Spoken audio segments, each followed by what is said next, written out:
Preparations have been going on for weeks, but for the enthusiast, the long weekend at Longford really begins with the arrival of the big men and the big cars. Tasmania is an island, so they must come by air or by sea, sometimes at considerable expense, which not all can expect to recoup in prize money.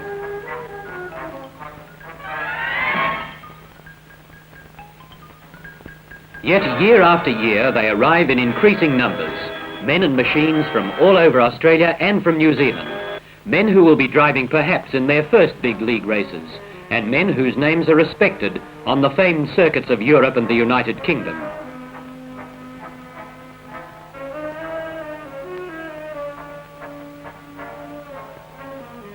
Longford lies on the South Esk River, some 15 miles from Launceston, the northern capital of Tasmania. A typical small Tasmanian country centre in a typical setting. Nothing much has changed Longford since pioneering days. It has no suburban crowding, no peak hour traffic tangles, no great noisy marshalling yards or smoke-belching factories, but it does have what has become recognised as the fastest and best Grand Prix circuit in the South Pacific. And this is why they come to Longford.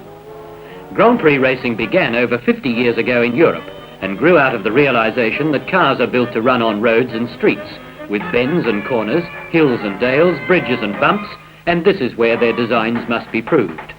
Longford is a true road circuit, 4.5 miles of it, including a bit of round the houses in the best continental tradition.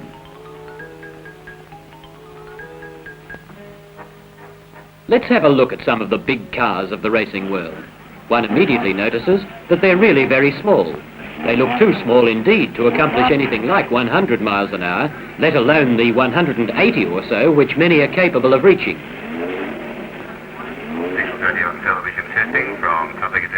What's it like to drive a Grand Prix car? Well, first off, they have very direct steering, and gears, 5 of them, and not a synchro mesh in the lot. In the final on Monday, the drivers will change up and down literally hundreds of times, and they daren't miss one change.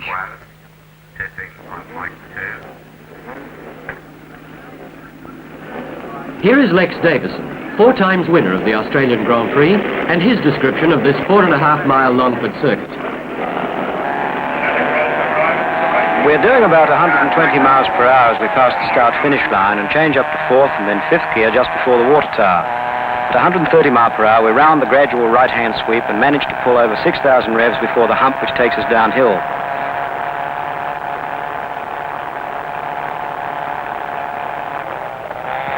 Then we shut off and slip back into 4th to prepare to take the difficult viaduct. We brake hard at the 150-yard mark and then go back to 2nd to take the left-hander under the viaduct.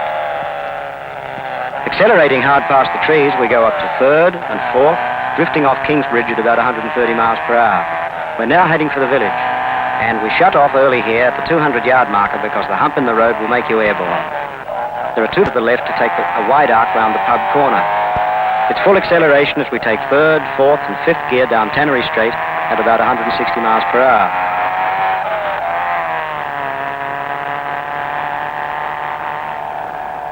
At the 300-yard mark, we brake and come back to 2nd for the tight Tannery corner, using full acceleration to get through and then selecting 3rd on the run to Long Bridge.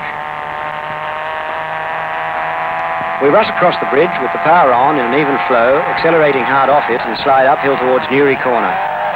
We go uphill in 1st, 2nd, 3rd and 4th and eventually select 5th at 140 miles per hour past the curving left-hander at the top of the slope. Then it's full speed down the Flying Mile, hitting between 160 and 170 miles per hour through the timed section.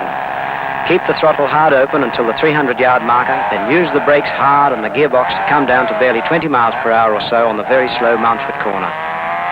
When we're in 1st gear, we take the corner very slowly without any slide so that the maximum straight-line acceleration can be achieved.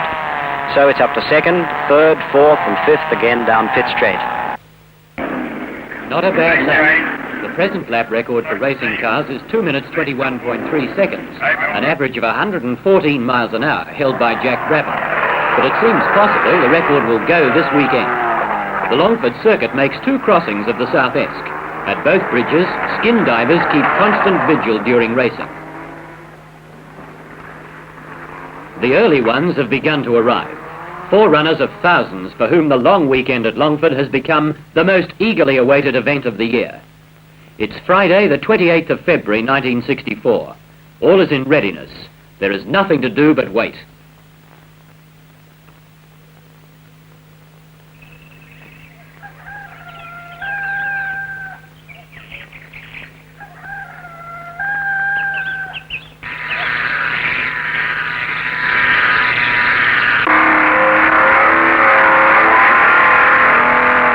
At long last, Longford's long weekend is underway, and from the sound of things, the meeting will be a roaring success. Hundreds of thousands of pounds of the world's fastest motor racing machinery, combined with world champion drivers, skilled mechanics, and a first-class racing circuit, should ensure the best that motor racing can provide for the thousands who flock to Longford.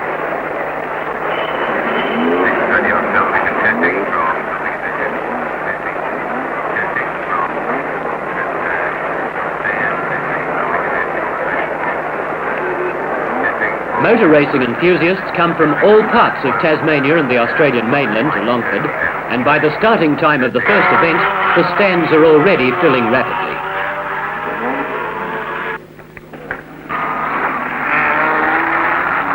A record field of 44 cars has entered for the opening event, a handicap for sports and touring cars confined to Tasmanian entrants and drivers.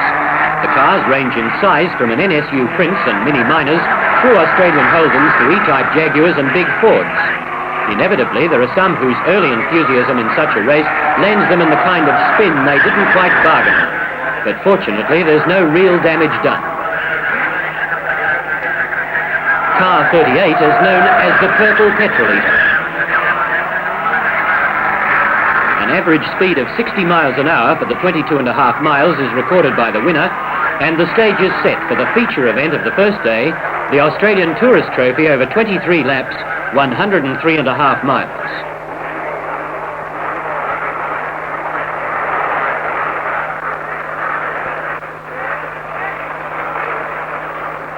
The seconds tick by, and the starter sends the high-class field away. A field including Australian aces Bib Stillwell in a Cooper Monaco, Frank Mattich in a Lotus 19B, and Bob Jane in an E-Type Jaguar. Cars all capable of over 150 miles an hour on the Longford Flying Mile.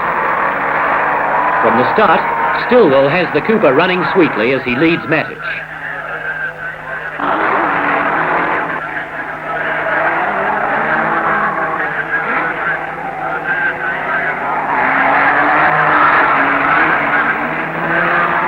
This Austin Healey Sprite is an early casualty, while Stillwell and Mattich continue their duel, hotly pursued by Bob Jane and the Jaguar, all three reeling off lap after lap at an average speed of over 100 miles an hour.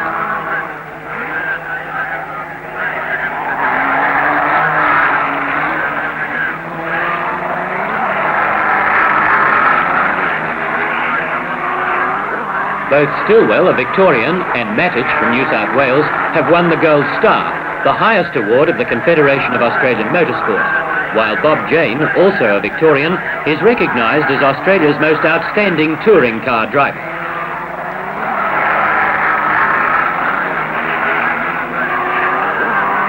There's a sensation two-thirds of the way through the race when a pit sign announces that Stillwell has been disqualified.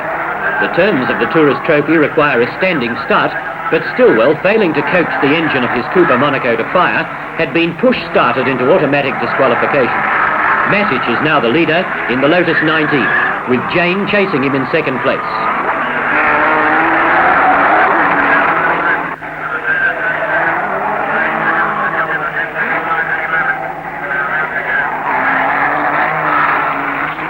Local driver John Pooley in his Pooley Mark II is a near casualty, while Jane has extracted the last ounce out of the Jaguar in an effort to catch Mattich, hitting 156 on the Flying Mile.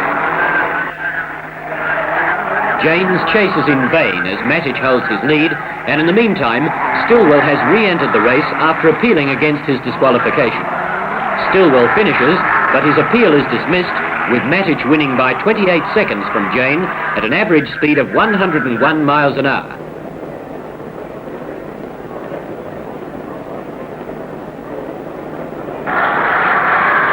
A modified Le Mans start is introduced for the touring car scratch race over 10 laps of 45 miles.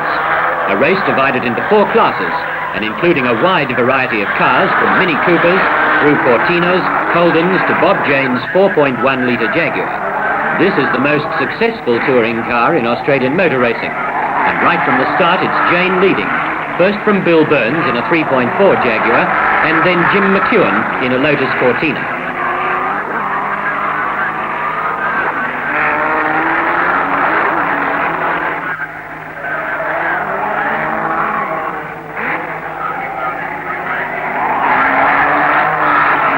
Bob Jane provides a thrilling exhibition of driving for the big crowd as he thrashes the Jaguar around the 4.5 miles Longford circuit in a tick over 3 minutes, an average speed of 90 miles an hour.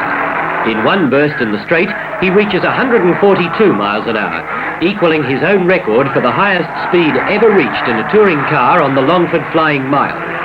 The further the race progresses, the more Jane increases his lead over Jim McEwen.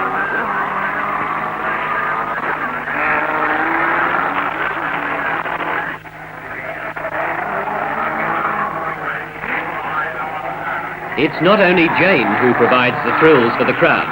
Local driver John Newell brings a gasp of excitement as he spins out in his hole.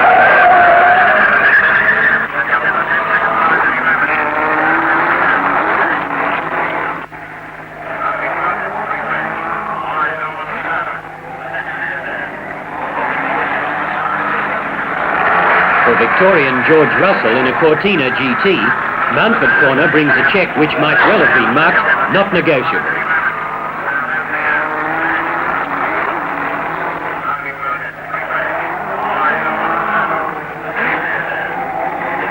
McEwen's chase after Jane is in vain, and with the Jaguar averaging 86 miles an hour, Bob Jane flashes across the finishing line a minute clear of McEwen. The tension builds for the second and final day, and the crowds are there early to see the champions in their final practice session before the day's racing begins. And if it's thrills thereafter, they're certainly in for plenty on this day. Sydney driver Bill Burns crashes spectacularly at 100 miles an hour.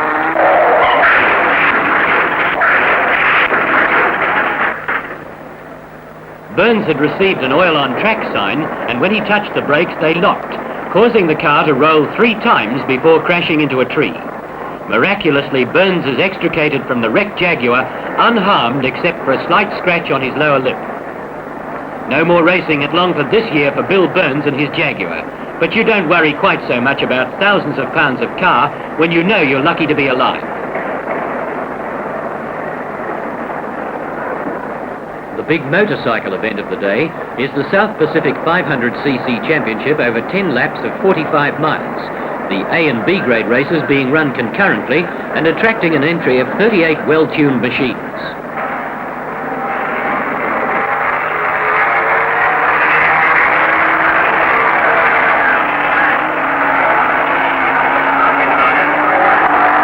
Motorcycle events at Longford this year are dominated by Kelvin Carruthers, a 25-year-old mechanic from Sydney who leads from the start of the race.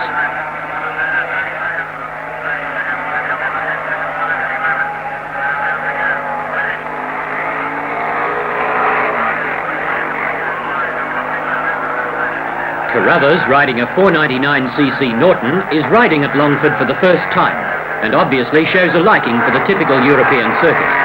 It's quite a change to get on something and go a little faster, he says. One gets tired of rushing round the little circuits on the mainland.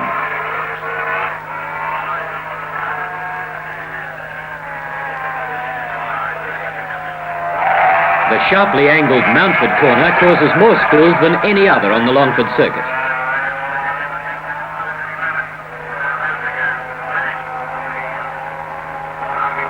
Kel Carruthers speeds on to increase his lead to 20 seconds over his nearest rival, Victorian Malcolm Stanton. Carruthers averages 90 for the 45 miles with a top speed of 128 miles an hour, and when he glides around Mountford and into the final straight, he records his 5th win for the meeting from 5 starts. Now it's time for the big one, the 3rd South Pacific Gold Star Championship and final race of the Tasman Cup Series. Tasmanian John Newell is well fancied, Jack Brabham and Graham Hill are both world champions, and Frank Mattich can't be discounted either.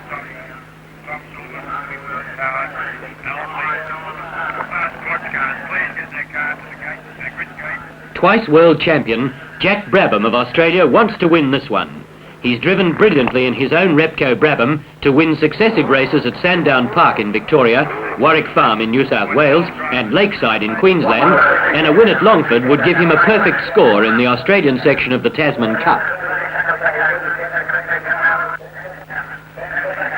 Away go the 16 starters on the first of their 25 laps to take them a distance of 112.5 miles, a journey that's going to be covered in close to an hour of slogging driving. It's a fine representative field, including Brabham, Hill, New Zealanders McLaren, Shelley and Palmer, and top Australians Gardner, Davison, Stillwell, Ewell and Mattich. From the start, Hill's Scarlet Repco Brabham chases its green counterpart driven by the popular Brabham, with Stillwell in another Repco Brabham and Bill Patterson in his white Cooper Climax, well placed early in the race. Brabham and Hill are already lapping at 112 miles an hour, and Stillwell's keeping with them, closely attended by Mattich in a Brabham Climax.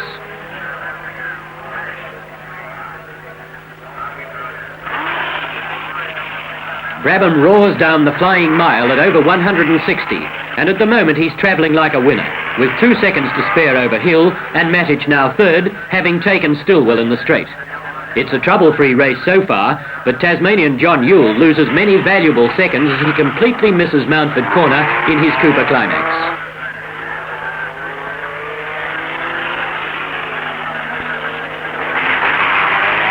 Brabham, Hill and Mattich lead through the viaduct, and Bruce McLaren, who started from the rear of the grid, has shot through the field to pass Stillwell and move into 4th place.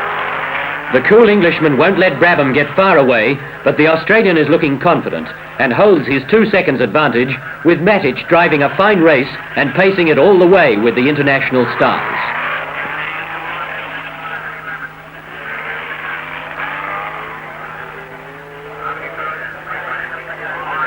Brabham looks relaxed, despite the fact that he's now lapping the 4.5 mile circuit in 2 minutes 24 seconds, an average speed of 112.5 miles an hour, and he's already lapping the slower cars.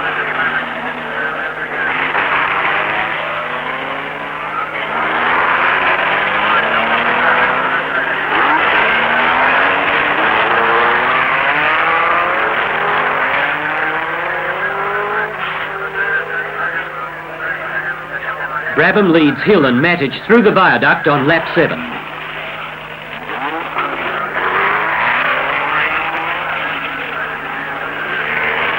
In an effort to burn Hill off, Brabham thrashes the Repco Brabham around Newry into the flying mile, both cars hitting 164 miles an hour, and the pit signal announces Brabham's lead over Hill as 3 seconds, with both drivers covering the lap in 2 minutes 24.3 seconds.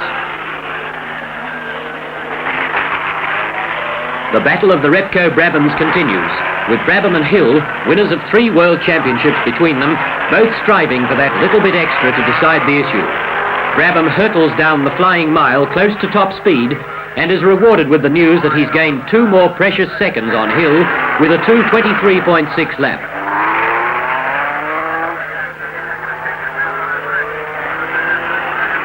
With the race now more than half over, Hill begins his attack to whittle down Brabham's lead, with Bruce McLaren now in 3rd position. Finally, the strain has told on Brabham's car, and much to the general disappointment, his transmission gives up. Brabham is out, and Hill hits the front with a comfortable lead of 11 seconds over McLaren. In an effort to get with Hill and Brabham earlier in the race, Bruce McLaren had set the fastest lap time of the race at 2 minutes 23.3 seconds, over 113 miles an hour, but he's too far behind to make much impression on Hill.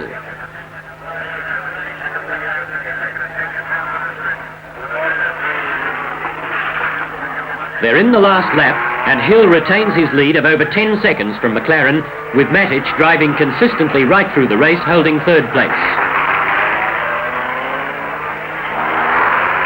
Graham Hill goes round Mountford Corner for the last time and coasts down the finishing straight to win by just over 10 seconds from Bruce McLaren, then 28 seconds to Frank Mattich, who just holds off the fast finishing Stillwell for 3rd place.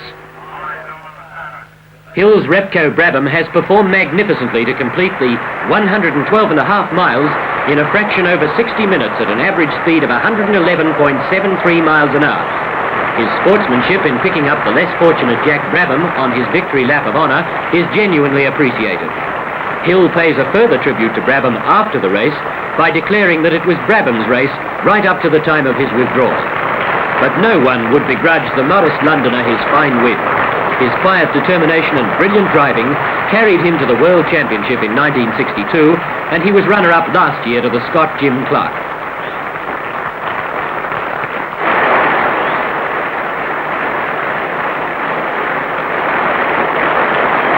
Hill receives the laurel wreath from the Tasmanian Premier, the Honourable Eric Rees, patron of the Longford Motor Racing Association, who comments that Hill had followed in the steps of Jack Brabham, Roy Salvadori, John Surtees and Bruce McLaren, all winners at their first appearance at Longford. Hill said in reply that he would very much like to return to Longford next year for the Australian Grand Prix. The first Tasman Cup for competition between Australian and New Zealand drivers is won by the popular New Zealander Bruce McLaren. This despite Jack Brabham's hat-trick of wins at Sandown, Warwick Farm and Lakeside. McLaren dominated the 4 races in New Zealand, as Brabham did those in Australia, but the New Zealander had enough minor placings to score a comfortable victory over Brabham. Graham Hill has won the 3rd South Pacific Championship. Bruce McLaren has won the first Tasman Cup, and Longford is over for another year. Once again, this 4.5 miles of picturesque Tasmanian road, described as the finest and fastest road circuit in Australasia, has produced a world-class weekend of motor racing.